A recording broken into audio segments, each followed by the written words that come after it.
When I was in fifth grade, my family lived for a year in a house that had already outlived the people who built it.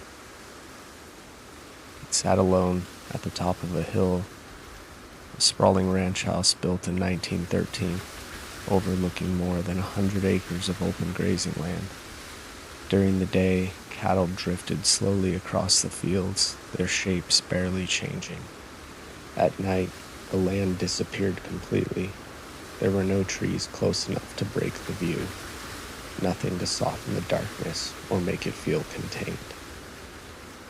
The house belonged to my aunt. It was her second home. She was wealthy enough to own places she didn't need, and practical enough not to grow attached to them.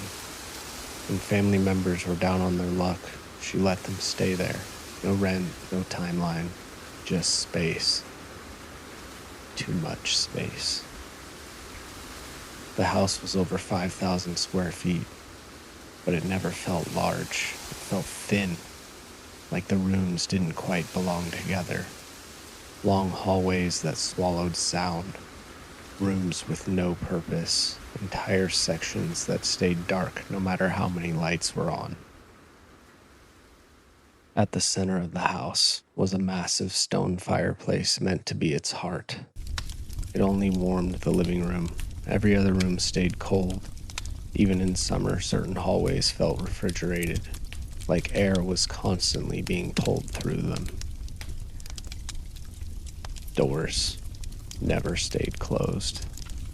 You'd shut one, hear the latch catch, walk away, and later find it standing open again. Lights were worse. Rooms would be lit that no one had entered. TVs turned themselves on. The family computer would wake from sleep, the screen glowing softly in an empty room. My parents blamed the wiring. Old house, old systems. I accepted that explanation because the alternative felt childish. The first night that really unsettled me wasn't dramatic.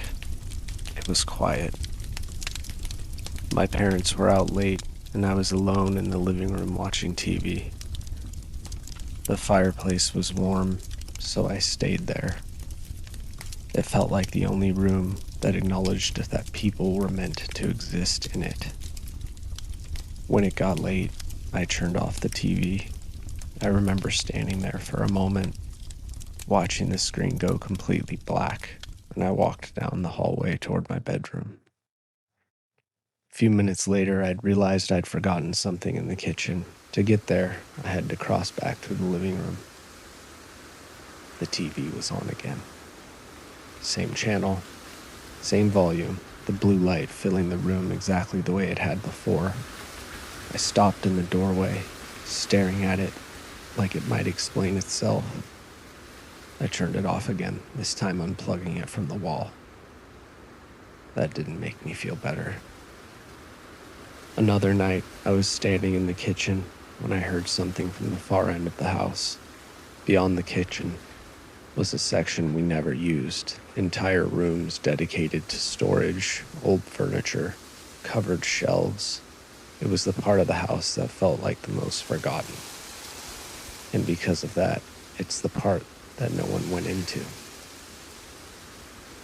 The sound was a thud. Not loud, not sharp, just heavy, like something being set down. I stood there listening, heart racing, waiting for footsteps that never came. After a while, the silence returned, thick and deliberate. I didn't go investigate. A few nights later, the storm came. My parents were gone again. The thunderstorm rolled in fast, the sky turning the color of wet steel. The first thunderclap cracked close enough to rattle the windows. Rain slammed against the roof. The power flickered once, then held. I muted the TV. Lightning flashed. For a split second, the entire pasture outside lit up. And that was when I saw it. A silhouette. A man. He was standing far out in the field, maybe 20 feet from the window, just a dark shape against the pale grass, completely still, too upright to be an animal, too deliberate to be a shadow. I froze. The light vanished, and the field dropped back into darkness. My mind tried to reason with what I'd seen. Distance does strange things at night. Lightning bends perception, but my body didn't relax. It stayed locked, like it had recognized something my brain was still arguing with. Another thunderclap rolled overhead, then the lightning flashed again. This time, the silhouette was at the window, standing close enough that his shoulders filled the glass, squared, head angled slightly forward like he was peering inside. The distance between the two flashes hit me all at once. There hadn't been time for him to walk. I couldn't breathe. I stared at the window, every muscle frozen, convinced that if I moved, he'd know, that he was waiting for something, some acknowledgement. The light vanished. That was when panic finally broke through whatever had been holding me still. I bolted. I ran through the living room and down the long hallway, the air growing colder with every step. My feet slapped against the floor louder than I wanted, but I didn't slow down. I slammed my bedroom door shut and crawled under the covers like they could hide me from the house itself. I lay there, shaking, listening. At first, there was nothing. Then I heard the front door open. Slow, deliberate. Footsteps entered the house. Heavy, familiar. They crossed the entryway, churned, and started down the hallway. My hallway. The footsteps stopped outside my door. The doorknob churned. The door opened. The light flipped on. I screamed. It was my parents, standing there in the doorway, soaked from the rain, staring at me like I'd completely lost my mind. "What the hell are you doing?" my dad asked. I couldn't explain it. The words wouldn't line up. I just kept pointing, shaking, trying to make them understand something I didn't yet know how to describe. They told me I'd had a nightmare. The storms. They mess with kids' heads. And nothing was outside the window. They checked anyway. There was nothing there. We lived in that house for months after that. Nothing ever appeared at the window again. But from that night on, the strange things didn't feel random. The doors opening, the lights, the sounds from unused rooms. It felt like the house had been testing whether I'd noticed. Years later, I brought it up to my uncle. He went quiet. Then he told me he'd lived there too, years before us, when he was down on his luck. He said he'd noticed the same things.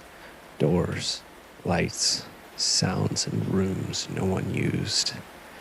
He told me that after the original family sold the house, it fell into disrepair, too expensive to maintain, too large to justify. That was when one of the children moved in. No one knows how long they'd squatted there. Months, years, maybe longer, living quietly in unused rooms, moving through the house without being seen, watching the land from the windows. No one ever found out what happened to them. Sometimes I still think about that night, about the distance between the flashes, and how whatever I saw didn't rush the house. It closed the space calmly, like it already knew exactly where it was going.